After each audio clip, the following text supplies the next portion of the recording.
Assalamualaikum warahmatullahi wabarakatuh. Perkenalkan, nama saya Nur Hidayah Al-Fatah dari Prodi Pendidikan Agama Islam semester 6 kelas B. Kali ini kita mendapatkan tugas mata kuliah telaah kurikulum yang diampu oleh Ustazah Mustafianti. Kali ini kita akan membahas tentang materi PAI, yaitu zina. Bagaimana penjelasannya? Mari kita simak sampai selesai. Oke, pada video kali ini ada 4 poin penting yang akan kita bahas.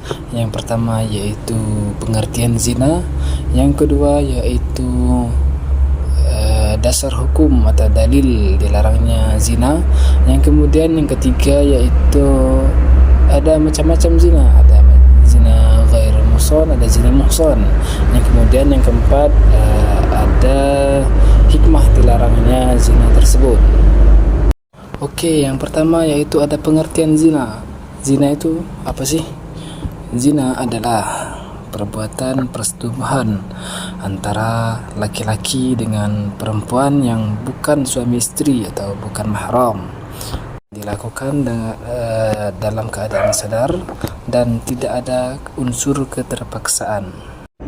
Kemudian yang termasuk dalam kategori zina yaitu semua perbuatan persetubuhan antara laki-laki dengan perempuan yang dilakukan di luar akad nikah, walaupun mereka sudah dalam ikatan tunangan. Termasuk zina juga, sekalipun perbuatan persetubuhan itu tidak sampai mengeluarkan air mani. Kemudian yang kedua yaitu dasar hukum atau dalil dilarangnya perbuatan zina ini. Islam menganjurkan untuk menikah karena Islam memperhatikan kebutuhan biologis manusia. Melakukan hubungan biologis di luar nikah sama dengan menjatuhkan harkat dan martabatnya sampai ke tingkat yang paling rendah, karena tidak ada bedanya dengan perilaku binatang. Oleh sebab itu, Allah Subhanahu wa taala mengharamkan zina dan melarang segala bentuk penyimpangan seksual, bahkan termasuk perbuatan yang mengarah pada perbuatan zina dan dilarang. Firman Allah Subhanahu wa taala pada Quran surah Al-Isra ayat 32 yang berbunyi, a'udzubillahi minasyaitonir rajim, wa la taqrabuz zina innahu kana fahishah wa sa'a sabila, yang artinya, dan janganlah kamu mendekati zina, sesungguhnya zina itu sesuatu perbuatan keji dan suatu jalan yang buruk. Nah, sedangkan untuk mendekatinya saja kita tidak boleh, apalagi kita melakukan hal tersebut. Kemudian yang ketiga yaitu ada macam-macam zina dan hukumannya. Menurut tinjauan hukum Islam, zina terbagi menjadi 2 macam, yaitu zina muhsan dan zina ghairu muhsan. Zina muhsan itu yang bagaimana? Nah, zina muhsan ialah zina yang dilakukan oleh orang yang sudah atau pernah bersetubuh dengan cara yang halal, dalam kata lain yang sudah menikah, yaitu dengan pintu pernikahan yang sah, baik ketika masih dalam status perkawinan ataupun dalam status duda atau janda.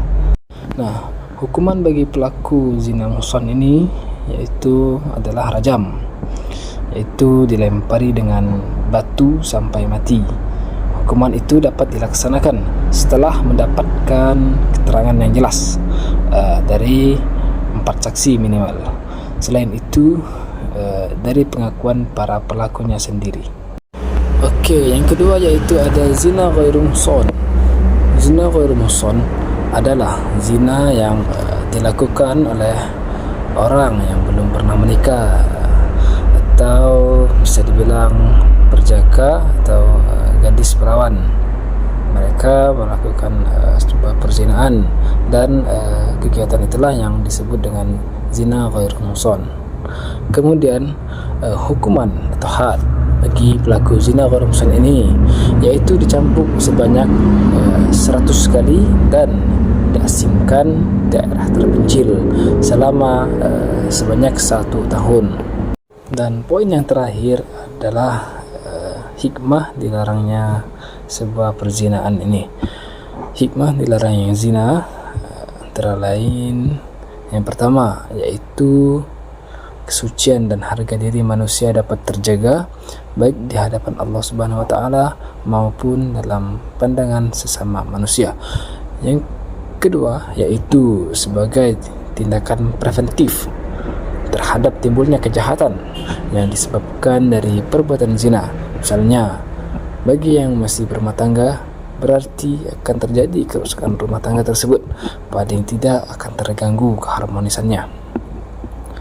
Sedangkan bagi yang belum menikah atau gadis atau jejaka, dengan melakukan zina berarti menghancurkan masa depannya, masa depan anak keturunannya, masa depan keluarganya, bahkan tidak hanya di dunia tapi juga di akhirat.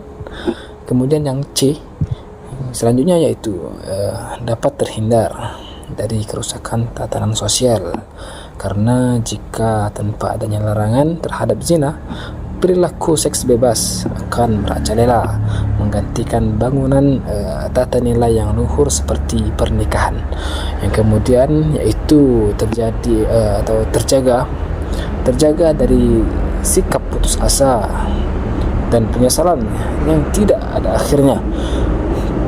Perbuatan zina dari sudut pandang apa saja selalu rendah dan kotor, yang membuat pelakunya selalu minder, merasa menjadi manusia yang kotor dan penuh dosa.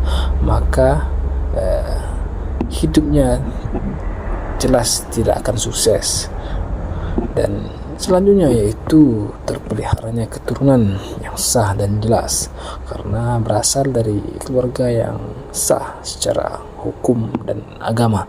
Kemudian yang terakhir, hikmah yang terakhir yaitu terjaga dari penyakit-penyakit kotor dan berbahaya seperti AIDS dan penyakit kelamin lainnya yang sampai saat ini belum ada obatnya.